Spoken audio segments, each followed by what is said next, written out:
एक गरीब राजा की कहानी। एक राज्य में एक गरीब राजा रहता था। पड़ोसी राज्य से युद्ध के बाद उसका राजसी खजाना खाली हो चुका था। धन संपत्ति के नाम पर उसके पास कुछ शेष नहीं था, मगर वह एक नेकदिल राजा था और प्रजा की खुशहाली के लिए कुछ भी करने को तैयार रहता था। प्रजा अपनी समस्याएं लेकर उसके पास आती, वह उन्हें ध्यान से सुनता और अपने सामर्थ्य अनुसार उनका निराकरण करने का प्रयास करता। उसके दयालु और नेक स्वभाव के कारण प्रजा उससे बहुत प्रेम करती थी, लेकिन राजा को हमेशा इस बात का दुख रहता था कि धन की कमी के कारण वह अपनी प्रजा के लिए ज्यादा कुछ नहीं कर पाता। एक दिन उसके राज्य में एक साधु आया।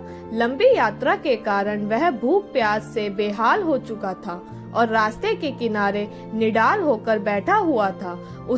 उसी समय राजा रोज की तरह प्रजा की स्थिति जानने के लिए भ्रमण पर निकला। उसकी दृष्टि उस साधु पर पड़ी। वह उसके पास गया और उसका हाल पूछा। साधु ने कहा कि उसे जोरों की भूख लगी है। राजा उसे अपने महल ले गया और उसे भोजन करवाया।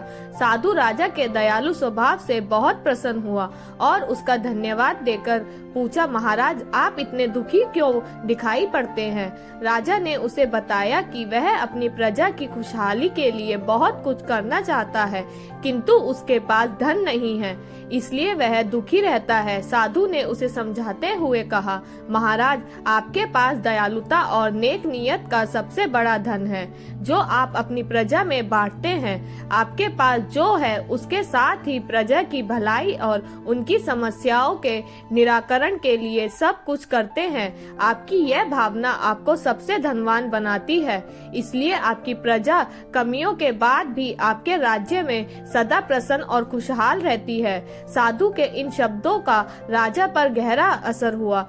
उसने तय किया कि वह जिस हाल में है उसी हाल में खुश रहेगा और उसी हाल में रहकर अपनी प्रजा का ध्यान रखेगा। वह समझ गया था कि जीवन में सबसे बड़ा धन आंतरिक खुशी है। इस गरीब राजा की यह नेक कहानी हमें यह सिखाती है कि धन की अधिकता न होने पर भी हम अपनी ईमानदारी, नेकी और दयालुता से अपने जीवन को खुशहाल बना सकते हैं।